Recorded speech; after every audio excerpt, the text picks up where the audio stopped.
Hey everyone, welcome in Sony Educational Coaching Center. Today we are doing our chapter number 5 verbs.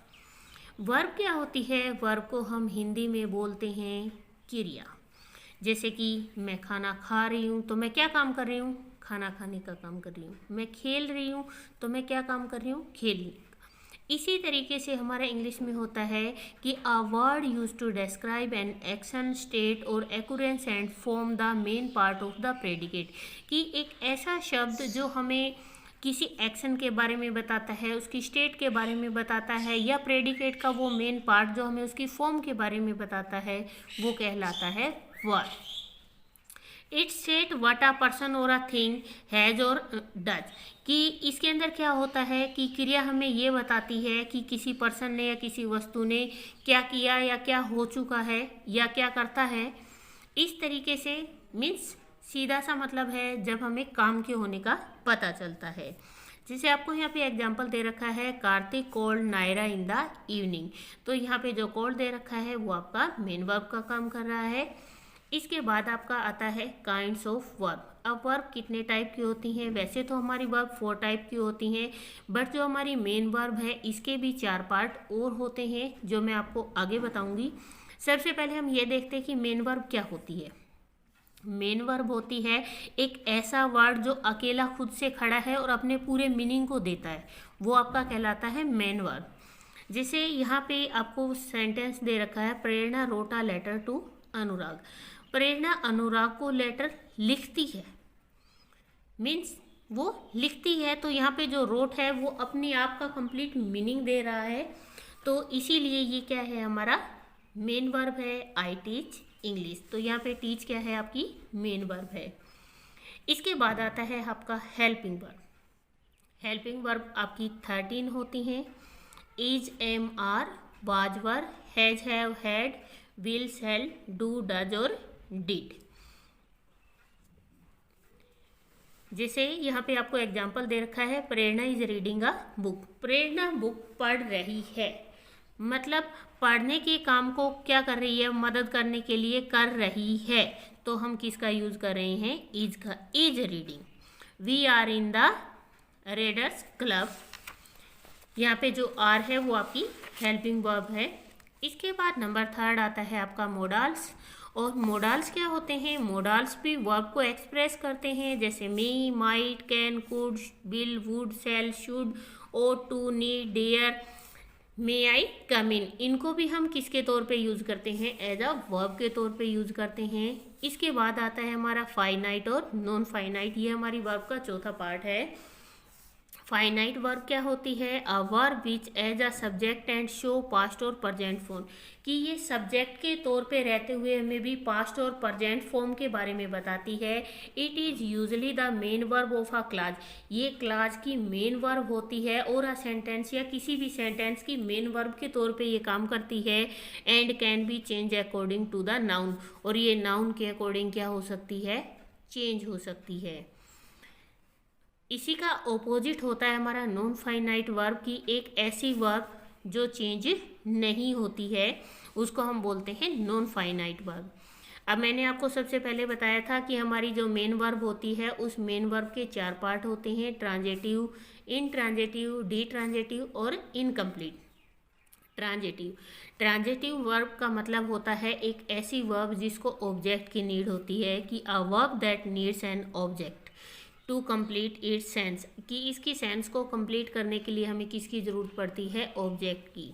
अगर आप लोगों ने active voice passive wise पढ़े होंगे तो उसके अंदर आपने ये देखा होगा कि एक्टिव से पैसिव जब बनता है जब उसके अंदर किसी भी सेंटेंस के अंदर ऑब्जेक्ट होता है।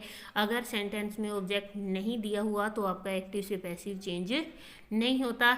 तो अगर आप यहाँ ध्यान से देखोगे तो आपको ये चीज़ें बाद में भी काम आएंगी। जैसे यहाँ पर है, the teacher teaches us in school, he kick the ball. यहाँ पे जो द बॉल दे रखा है, इसी से अगर आप एक्टिव से पैसिव बनाओगे तो आपका चेंज हो जाएगा। सेकंड नंबर पे आती है आपकी इनट्रांजेटिव। ट्रांजेटिव की ऑपोजिट हो जाएगी, कि इसको किसी भी ऑब्जेक्ट की नीड नहीं होती है। जैसे सी स्माइल्ड, वो हंसती। अ लाइट वॉज शाइनिंग, रोशनी चमक रही थी और वो हंसती। मीन्स कि यहाँ पे किसी भी ऑब्जेक्ट की आपको नीड नहीं पड़ी है उस सेंटेंस को कंप्लीट करने के लिए। इसके बाद आता है आपका D transitive verb. D transitive verb में क्या होता है, इसके अंदर दो ऑब्जेक्ट होते हैं, एक डायरेक्ट ऑब्जेक्ट होता है और एक इनडायरेक्ट ऑब्जेक्ट होता है जो वर्ब के लिए काम करते हैं। जैसे यहाँ पे आपका मी दे रखा है और आरिस्ट वॉच दे रखा है, तो आपका मी भी इसके साथ काम कर रहा है और आरिस्ट वॉच भी गिफ्टेड के साथ आपका काम करता है। तो डी ट्रांजिटिव वर्ब वो होती है जिसके अंदर दो ऑब्जेक्ट होते हैं। उसके बाद आता है आपका इनकम्प्लीट, और इनकम्प्लीट का मतलब वही होता है कि आपको सेंटेंस को कंप्लीट करने के लिए किसी भी ऑब्जेक्ट की नीड नहीं है। जैसे यहाँ पे आपको दे रखा है द प्लांट्स ग्रो फास्ट, तो जो यहाँ पे फास्ट है ना, ये आपका ऑब्जेक्ट नहीं है, ये आपका क्या है, एडवर्ब है। इसके बाद आता है आपका फॉर्म ऑफ वर्ब। वर्ब की फॉर्म कितनी होती है, आपने पढ़ा होगा कि तीन वर्ब की फर्स्ट फॉर्म, सेकंड फॉर्म और थर्ड फॉर्म के तौर पे हम इनको पढ़ते हैं। सबसे पहले आती है हमारी स्ट्रॉन्ग वर्ब। स्ट्रॉन्ग वर्ब में क्या होता है कि जो हमारे किसी भी वर्ड का लास्ट वर्ड होता है, वावल होता है, उसी वावल को ही हम ऑर्डर के अकॉर्डिंग चेंज करते हैं, वो कहलाती है हमारी स्ट्रॉन्ग वर्ब।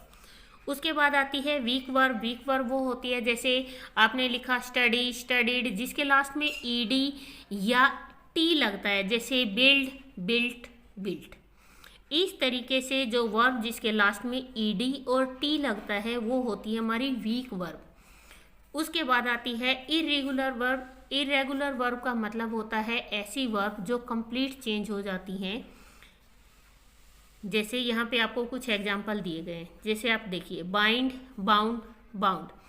यहाँ पे आपको जो चेंज हो रहे हैं ना, वो क्या है, केवल वावल है। Bite, bit, beaten, blow, blew, blow, arise, arose, arisen. इस तरीके से ये सारी आपकी स्ट्रॉन्ग वर्ब हैं।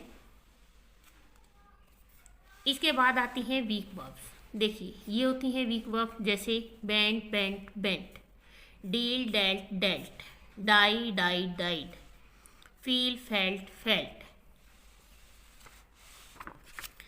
इसके बाद आती हैं आपकी इरेगुलर वर्ब्स, जैसे ये कंप्लीट चेंज हो रही है, show, showed, showed, bear, bore, bore. Now we are doing exercise, और एक्सरसाइज स्टार्ट करने से पहले आप लोगों से एक छोटी सी रिक्वेस्ट है, अगर आप मेरे चैनल पे नए हैं तो प्लीज़ आप चैनल को सब्सक्राइब कर लीजिए और बेल का आइकन दबा लीजिए ताकि नए आने वाले वीडियोस के आपको नोटिफिकेशन मिल सके। यहाँ पे आपको दे रखा है fill in the blanks using the correct form of the verb given in the bracket. ये आपके टेंस पे डिपेंड करते हैं। In the winter evening my grandfather sat outside by the fire that we made. When I was in Jaipur, I saw a lot of films.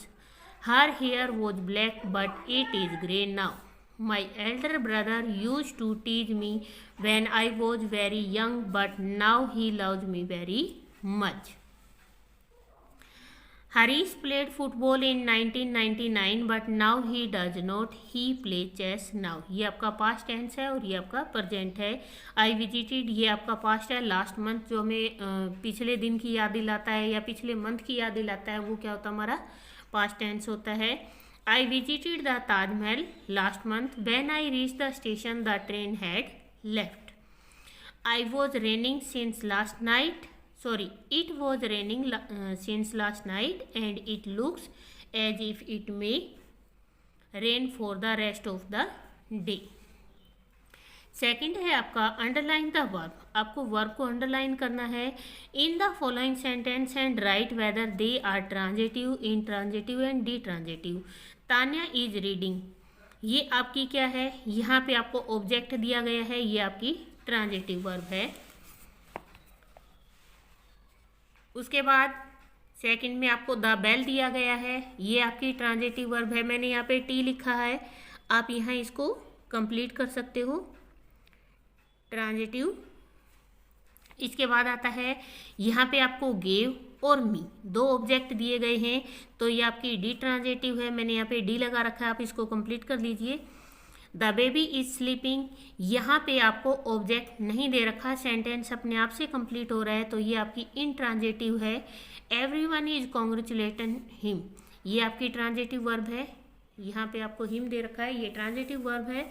उसके बाद है metals expand of heating, ये आपकी intransitive है क्योंकि आपको इसमें object ही नहीं दे रखा है। नेक्स्ट है आपका the rider fell off the horse and broke his arm, ये आपकी डी ट्रांजिटिव वर्ब है। क्यों है ये आपकी, यहाँ पे द हॉर्स और हिज आर्म जो दो चीज़ें दे रखी है आपको, दो ऑब्जेक्ट हैं इसमें। उसके बाद है द शिप सैंक सडनली, ये आपकी जो लास्ट में सडनली दिया हुआ है ये आपकी एडवर्ब है और इसको ऑब्जेक्ट की नीड नहीं है, तो ये आपकी इंट्रांजिटिव वर्ब है। नेक्स्ट आपका आता है take the correct helping verb do, did और does to complete the following sentence. He does cook for a living, my parents do buy me all the new books, she does sleep during class time, you do think you would get away with it, mister Robin does wash his new car yesterday. यहाँ पे does नहीं आएगा, यहाँ पे did आएगा क्योंकि ये past की बात कर रहा है।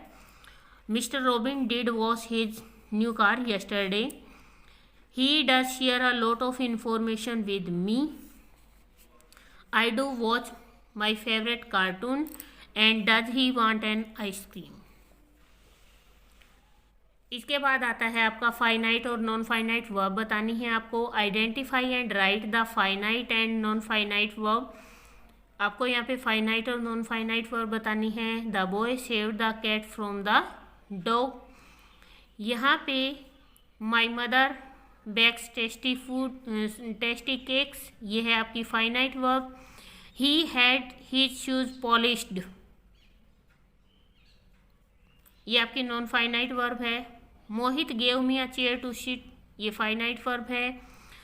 The man was wearing a torn shirt, ये आपकी फाइनाइट वर्ब है। आई वेंट इनसाइड, ये भी फाइनाइट वर्ब है। सॉरी, ये आपकी फाइनाइट नहीं है, ये आपकी नॉन फाइनाइट वर्ब है। They went to the city to find work, finite verb है। The doctor is examine the patient, ये आपकी फाइनाइट वर्ब है। ये है आपका चैप्टर। प्लीज़ वीडियो को शेयर करें, लाइक करें एंड कमेंट करें। Thank you.